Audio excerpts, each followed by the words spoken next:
I was interested in science since kindergarten. It kind of caught my eye in a way. So that's one of my passions.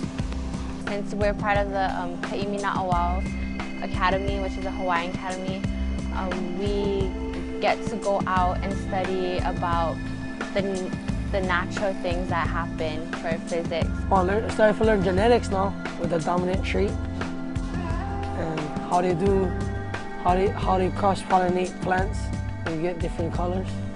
I don't think you should do GMOs because why genetically alter something that's already good? And what if there's a mutation that could affect us, right? And that's how I feel about the GMOs. We shouldn't do it. The most turned on to me for science, I think would be environmental, because I've been working mostly with plants and getting into it, getting dirty and stuff, so I like that too. Right now I got accepted to HCC, so I'm going to go there, take marine biology, Hawaiian studies, and maybe law or astronomy. I want to do something that would help the county and the Aina, so I'm thinking of becoming a person that works with plants and stuff, like a gardener. Actually, I kind of know what my science field I want to get into. It may not be environmental right now, but I know that the career that I want to get into involves science, which is radiology. So I'm going to have to focus more on science. So. I wouldn't mind being a farmer, to tell you the truth. I like planting things. Yeah. I might move out to Maui, start up a little farm in Hana maybe. But yeah, I wouldn't mind being a farmer when I grow up.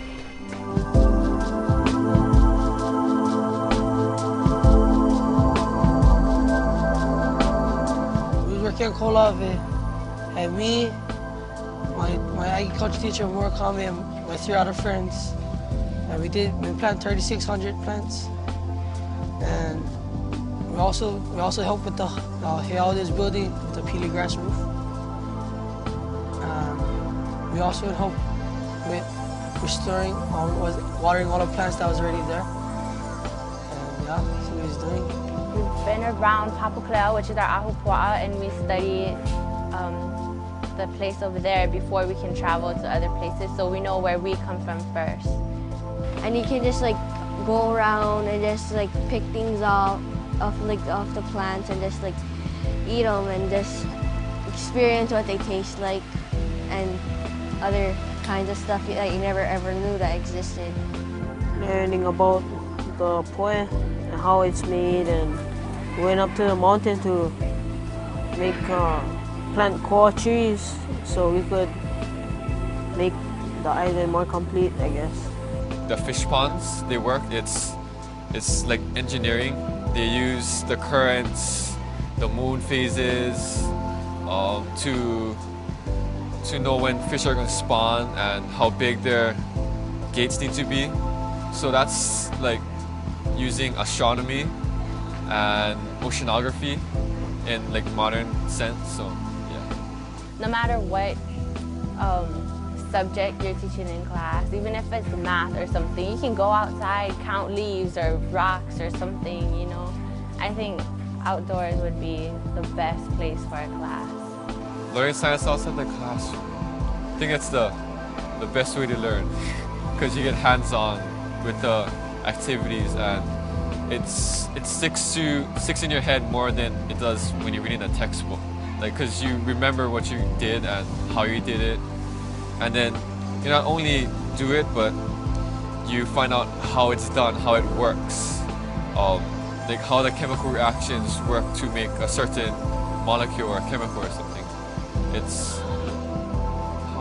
It's more fun.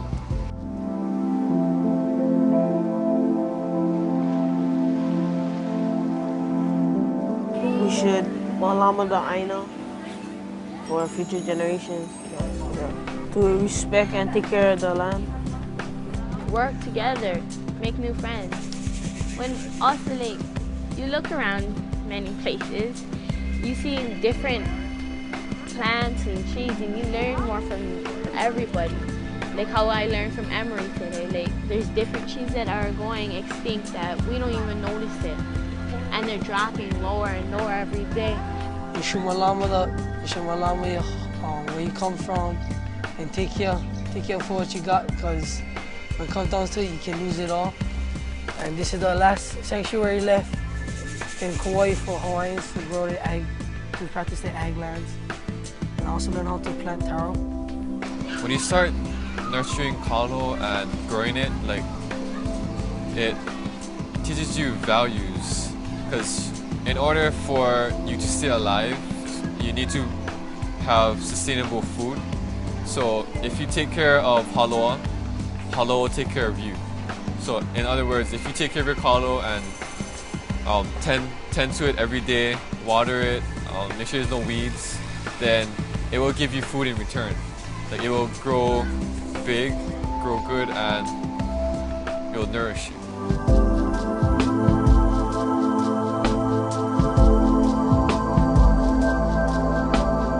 I guess what we should be doing to conserve our land and our natural resources is, for one, look for alternative energy like hydrogen or solar powered energy. A second one is to maybe decrease buildings. Like, instead of building more buildings, we can renovate like the old buildings that are about to fall down or something like that. Another thing is to replant forests, maybe grow more crops on the island so we're more dependent on ourselves than other nations. And yeah, just look for more alternative energies like wind power and solar energy, and that's about it. Yeah. I think there should be stop hoarding in things that we don't really need, taking up space that, you know, we can use for taro, land field, fruit trees, vegetables. If they just gave us seeds, we can probably plant them. We don't have to pay so much for gas. Tell the truth, I'll cut off all gas prices. You get the power to do biodegradable. I mean, we get the kukui nut, that can turn to on biodegradable fuel. You can go into straight to sugar cane and corn. That is biodegradable diesel. You know what I mean? You can sustain yourself without using crude oil. And you can stop the greed, you know what I mean? All about is just money. You don't need money. You can sustain yourself here. There's some days where I get, like, I don't care or whatever, but of course I always think about my culture, and I always think what the Hawaiians would do. Just like today, I'll be like, oh, imagine all the Hawaiians hiking all of this. They're like, no clothes, barefoot. They didn't grumble, nothing. So I just try to think what my ancestors did and try to make it better, because we're living in such a westernized world, and it's really hard. I know I can admit that it's really hard for me, that I wouldn't be able to live back then how my ancestors were. And sometimes, like, I don't want that. Sometimes I want to be more like into it and stuff, but like other times too, I rather like just cruise and lay down, be all lazy. And Hawaiians weren't lazy. Don't take stuff for granted, and don't ever turn your back on the Hawaiian side, because that's your strongest aspect in life. Yeah.